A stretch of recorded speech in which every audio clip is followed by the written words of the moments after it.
Heraldo Podcast, un lugar para tus oídos. La primera vez que vine a la Feria Internacional del Libro de Guadalajara, era yo un niño.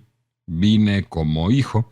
Supongo que mi padre profesionalmente tuvo que hacer algo, tuvo alguna representación institucional, imagino que de la Secretaría de Educación Pública en aquella época, o si no sería de alguna cámara del Congreso. Y a mis padres les pareció que era una buena oportunidad para que conociera yo una feria del libro que prometía, que es lo que era la FIL en aquella época. No era la feria del libro más importante del universo de las lenguas romances, no era uno de los salones literarios, de los centros de discusión de ideas más importantes del mundo. Era una buena feria del libro que un rector visionario de la Universidad de Guadalajara, Raúl Padilla, había querido convertir en uno de los principales foros de discusión del mundo, y allí iba. En el camino tuve la oportunidad de venir muchas veces a la FIL, a la Feria Internacional del Libro de Guadalajara, en muchas capacidades. Me tocó venir como reportero, me tocó venir como productor de televisión, me tocó venir como autor, me tocó venir como hijo de autora, me tocó venir como presentador de libros, me tocó venir como funcionario de la UNAM. En muchas capacidades y con muchas cachuchas llegué a venir a FIL Guadalajara y fui testigo de cómo iba creciendo. Me tocó, por ejemplo, que Salman Rushdie desafiara la fatwa para venir a FIL Guadalajara y que saliera a escena desafiando las instrucciones del Estado Mayor Presidencial y de la seguridad que aportaba el gobierno de Jalisco, porque se sentía muy confiado en que tenía dos guardaespaldas particularmente eficaces. Uno era Carlos Fuentes, el otro era William Styron. Me tocó también muchos años más adelante presenciar un diálogo que moderó Carmen Aristegui entre el expresidente colombiano Juan Manuel Santos y el exlíder de las FARC, Rodrigo Londoño Timochenko, hombres que eran acérrimos enemigos políticos y uno de los cuales había jurado asesinar al otro. Y sin embargo, años después de que se firmara la paz con las FARC en Colombia, estaban compartiendo una mesa moderada por Carmen Aristegui en la Feria Internacional del Libro de Guadalajara.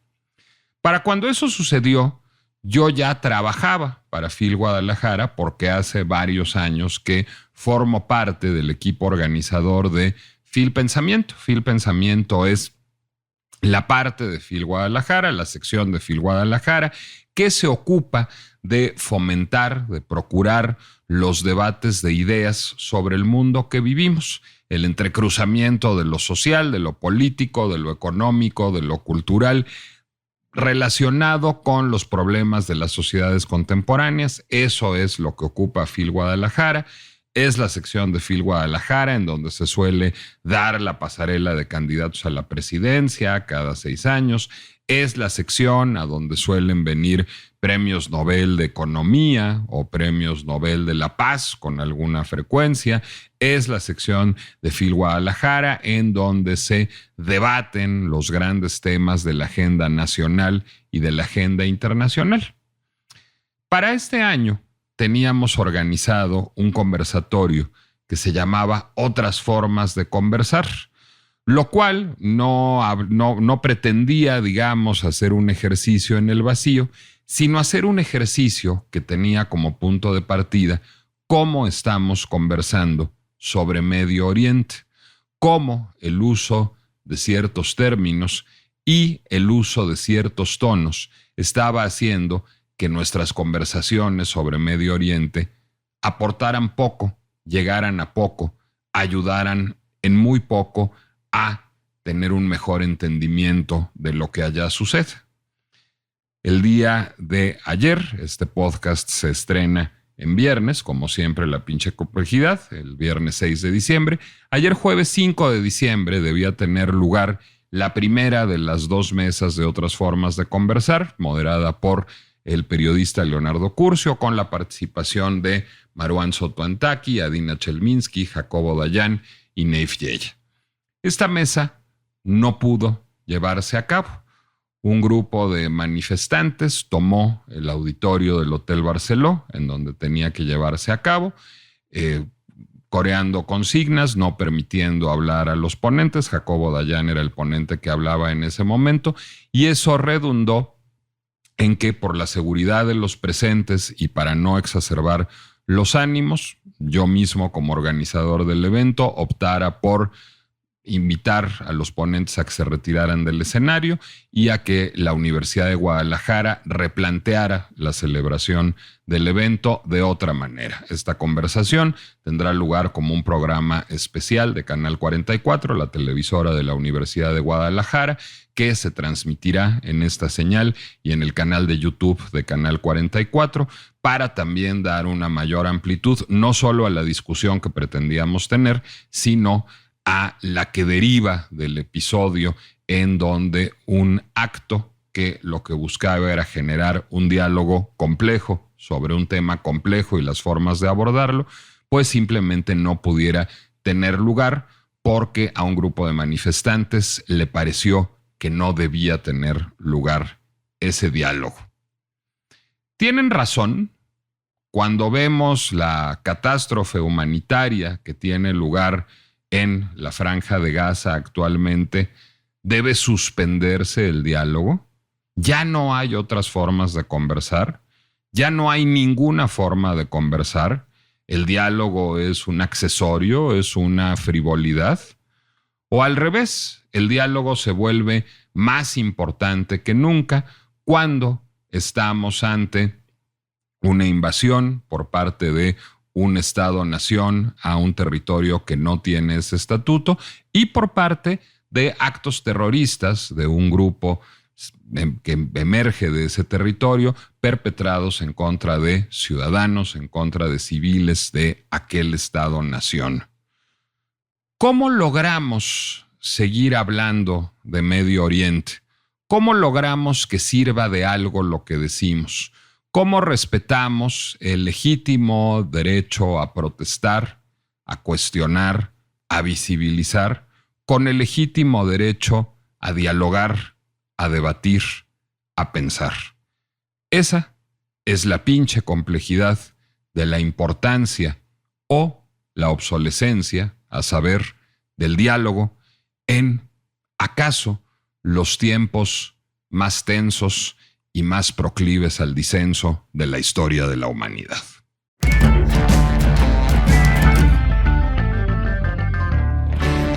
Soy Nicolás Alvarado, me da mucho gusto darles la bienvenida a una emisión de La Pinche Complejidad que llega tarde porque en esta ocasión teníamos planeado un episodio sobre otra cosa para La Pinche Complejidad, pero el que yo mismo hubiera sido protagonista de un episodio que impidió el diálogo en uno de los principales foros de diálogo, ya no del país, sino del mundo, y que uno de los otros protagonistas de esto fuera un amigo y una presencia permanente, muy frecuente en La Pinche Complejidad, que es Maruán Soto Antaki, nos llevó a pensar en la pertinencia de aprovechar este espacio para discutir justamente lo que pasó ayer.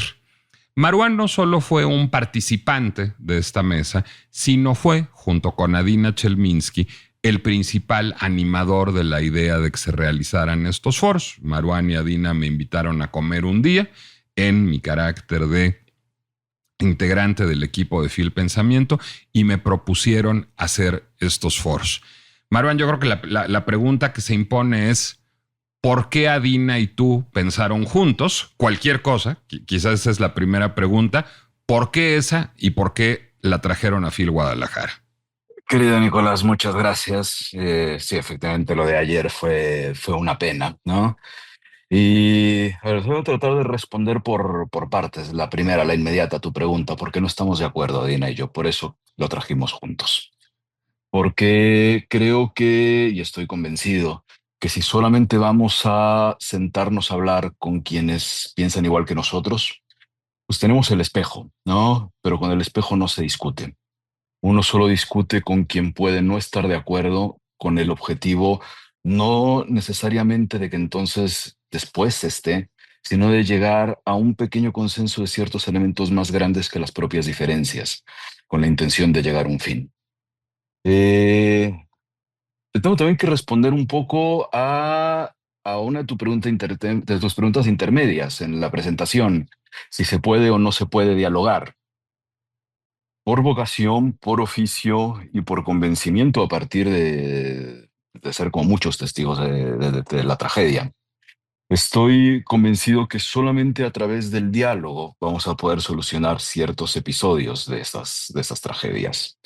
Cuando hablamos de política, ¿qué es política? Es justamente el diálogo. Cuando lo llevamos a estos territorios como Medio Oriente, ya sea Gaza, ya sea Siria, ya sea Líbano, ya sea, si queremos salir de Medio Oriente, Ucrania, en algún momento se tendrán que firmar acuerdos de paz, de cese al fuego, como se hacen negociaciones todos los días para cualquiera de estas regiones, y solamente se consiguen a través del diálogo.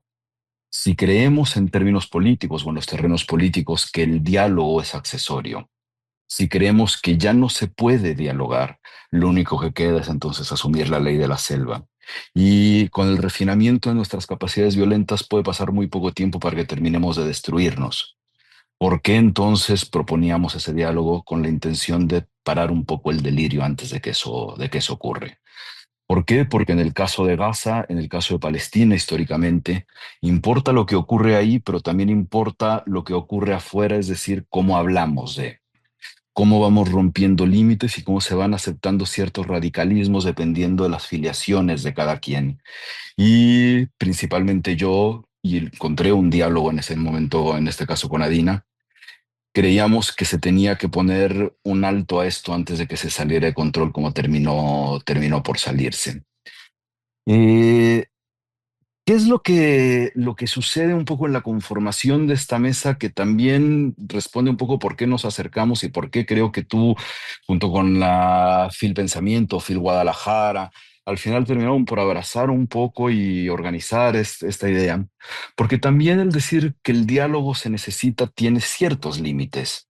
Y esos límites se encuentran y quisimos tratar de ponerlos en las pláticas que tuvimos nosotros tres, junto con los otros participantes, en lo que más o menos yo consideraba, creo que puedo tratar de explicar como los límites admisibles, es decir, los puntos máximos del disenso que incluso rompen en muchas ocasiones las formas que permiten llegar al diálogo, pero que al mismo tiempo aceptan ese diálogo. Habrá posturas políticas, ya sea hacia Medio Oriente, ya sea hacia la política mexicana, la francesa, hoy lo que querramos, que ya están fuera de la capacidad de diálogo. Bueno, creo que la conformación de la mesa tenía la intención de llegar a esos puntos donde el límite todavía aceptaba encontrarse para tratar de, estando en desacuerdo, llegar a un objetivo común y al mismo tiempo tener en la mesa a otros dos participantes que estuvieran mucho más cercanos al centro y más lejos de los extremos para tratar de acercarnos todos a ese punto.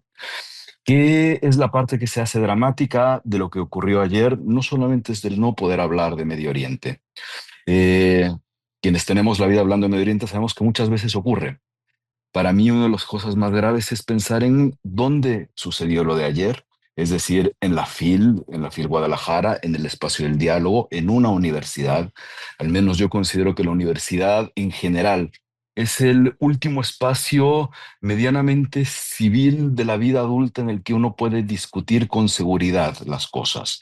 Después de la calle se hace una cosa horrible, pero la universidad es ese espacio de reflexión por definición donde se puede no estar de acuerdo. Y el que de repente se capture la posibilidad del diálogo anula de cierta forma la voluntad política en general, la vocación de una universidad, la vocación de una feria del libro y la vocación en general del pensamiento, porque el pensamiento se hace a partir de la comunión entre los diferentes también.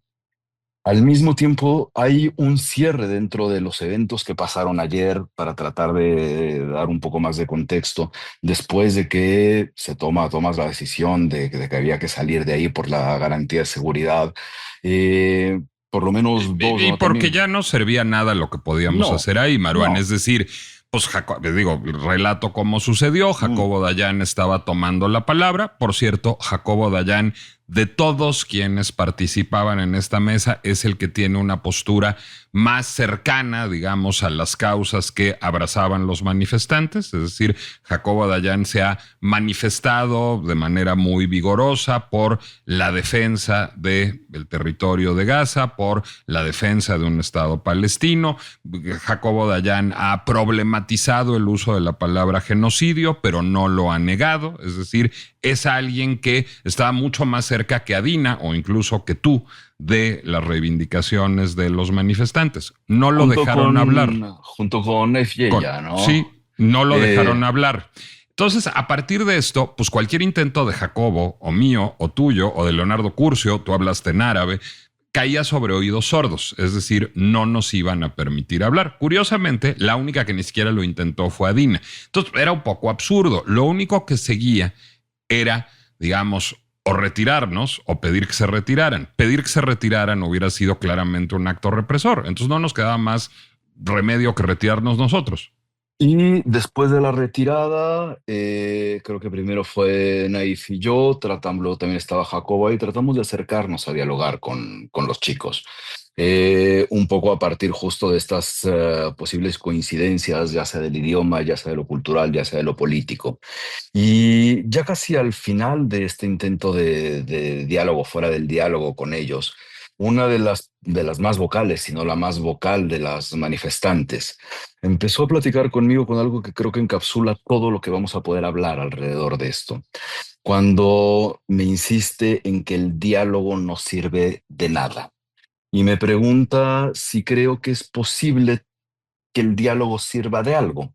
Le digo, por vocación política, tengo, como lo dije aquí al principio, que creer que el diálogo tiene que resolver las cosas, porque si no, calla solo la ley de la selva.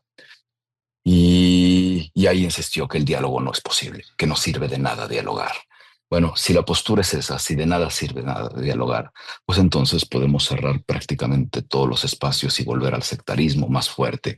Y al mismo tiempo llevar a la vida práctica esto que creo que algunos criticamos, y creo que no pocos, sobre lo que ocurre, por ejemplo, en las redes sociales, con las cámaras de eco.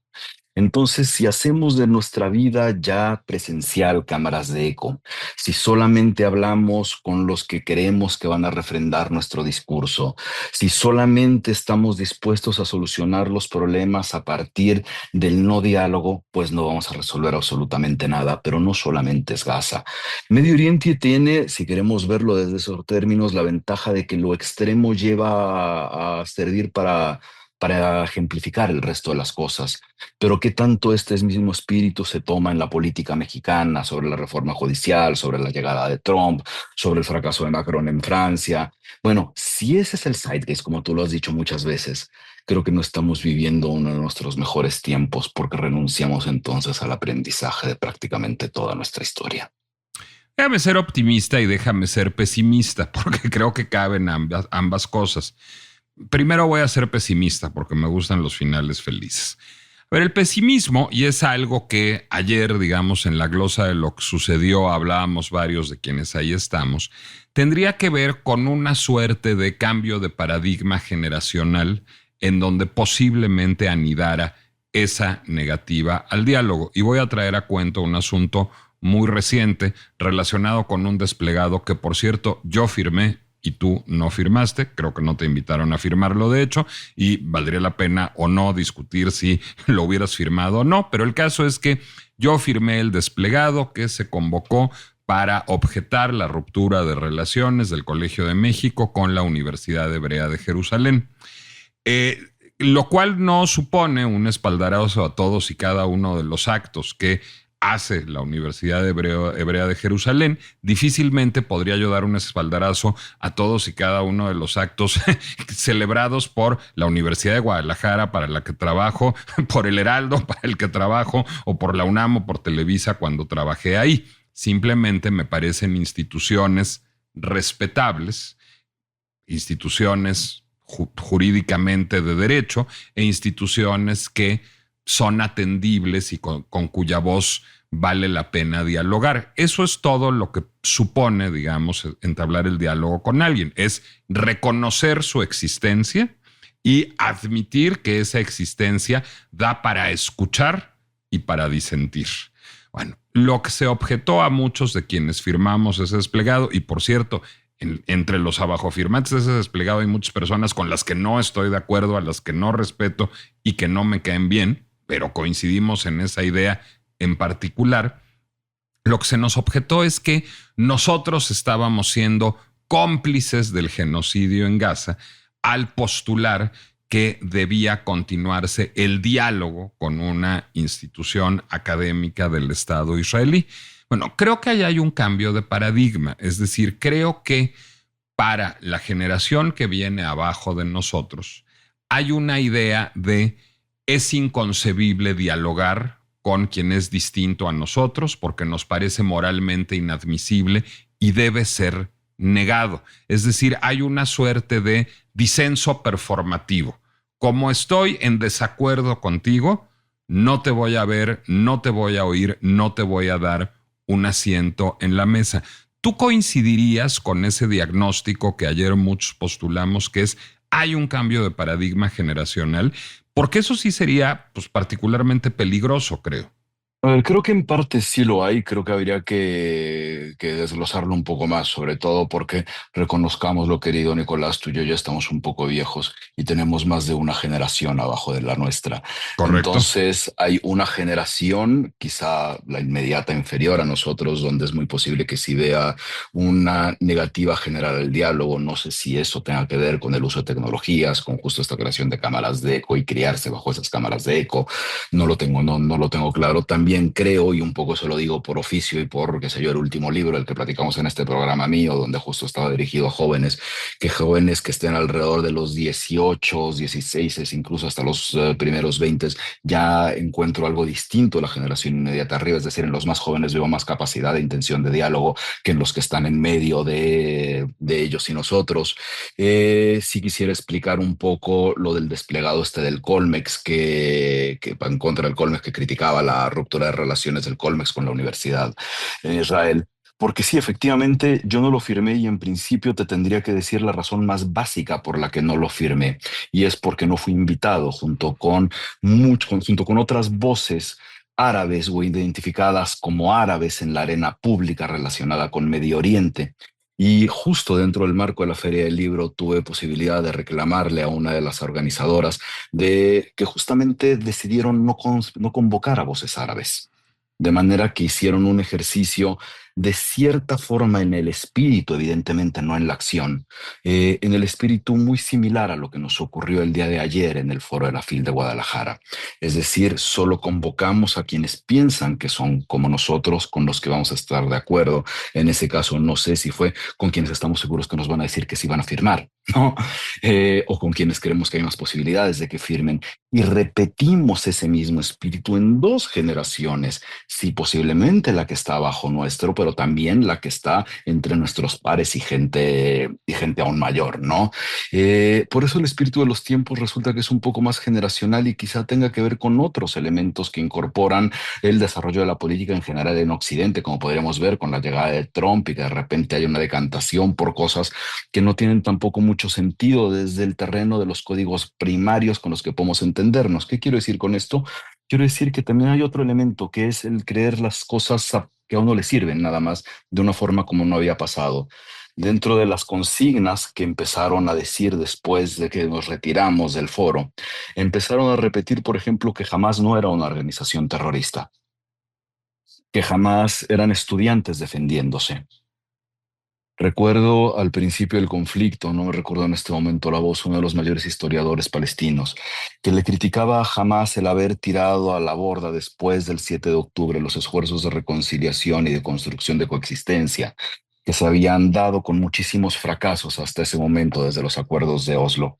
Bueno, creo que entonces llegamos a un momento donde los tiempos nos regresan antes de los acuerdos de Oslo para el caso de Medio Oriente y antes de el asumir que existían o deberían de existir las instituciones políticas que permitan ese diálogo para llegar a un acuerdo, no solo porque seamos distintos, sino porque tenemos un objetivo común y ese objetivo común quizá ya no lo tengamos, solo que en estos casos el objetivo común es la no destrucción mutua. Y si no llegamos a ese momento, la vocación suicida de la época para mí no me permite ser muy optimista, al menos en este momento, todavía un tanto emocionalmente golpeado por lo de ayer.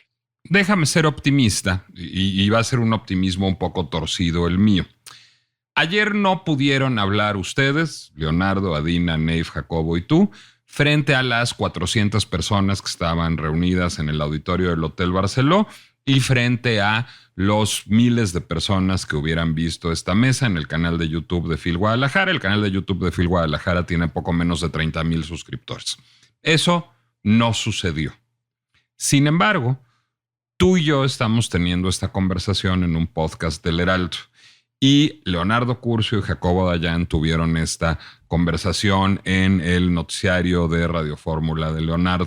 Y hoy vamos a grabar un programa en Canal 44, los que íbamos a estar presentes en esa mesa. Y esto ha sido objeto ya de notas periodísticas y no será imposible que tú escribas de ello en tu columna y yo en la mía y muchos otros escribamos en esas columnas. Y se está discutiendo esto fuera del ámbito de la FIL, de los 400 que iban a estar ahí físicamente y de los 30,000 que lo iban a consultar en el YouTube de la FIL. No terminan teniendo un efecto paradójico estos actos, Maruán. Es decir, no finalmente el esfuerzo por silenciar una voz hace que esa voz paradójicamente se vea amplificada. Con el desplegado del Colmex pasó un poco lo mismo y pasó, diría, en contra de mi argumento. Es decir, el Colmex no comunicó bien los resultados del reporte que lo llevó a romper relaciones con la Universidad Hebrea de Jerusalén. El hecho del desplegado hizo que empezara a circular en redes sociales el reporte. Es decir, no finalmente en estos tiempos tratar de silenciar un diálogo lo único que hace es amplificarlo. Sí, a ver, existe la posibilidad de que ocurra. Y en principio te diría que para hablar alrededor de, si queremos, Gaza, es muy posible que eso pase. Solamente que también nos imprime justo ese espíritu de los tiempos que deja más que un mal sabor de boca y que en todo caso, al menos en lo que a mí me ha ocurrido, en lo que ha pasado desde ese momento hasta hoy, percibo por contacto con otras personas la preocupación más patente que nunca de que ese diálogo que ya no se permita haya pasado el umbral donde se puede regresar y lo podemos hacer y se puede recuperar el camino.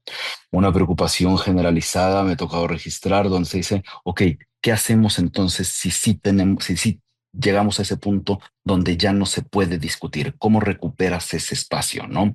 Y honestamente no tengo una respuesta para ello. No sé cómo se recupera ese espacio si ya cruzamos el umbral donde el diálogo, más allá de si es sobre Gaza o no, sobre lo que sea, si ya no podemos discutir sobre nada de lo que nos incomoda, de lo que nos preocupa, de lo que nos afecta, de lo que afecta al mundo, si ya no podemos tener los diálogos sobre los temas que afectan la vida de la humanidad, ¿en dónde queda entonces esa misma condición de humanidad? Maruán Soto Antaki, ¿dónde podemos escucharte, leerte, seguirte? Milenio, todos los jueves, Letras Libres, cada 15 días. Últimamente con estas cosas en prácticamente todos los medios que alguien pudiera pensar, redes sociales, @_Maruán en X, Twitter, como le quieran llamar. Y me pueden encontrar en @Nicolás Alvarado Lector, tanto en Instagram como en Threads, y leer los miércoles en El Heraldo de México. Les recuerdo que La Pinche Complejidad es una producción del Heraldo Podcast que pueden ustedes consultar en Spotify, Apple Music, Amazon Music, Deezer, YouTube o casi cualquier plataforma en donde ustedes acostumbren a escuchar podcasts. Y yo quiero hacer un voto.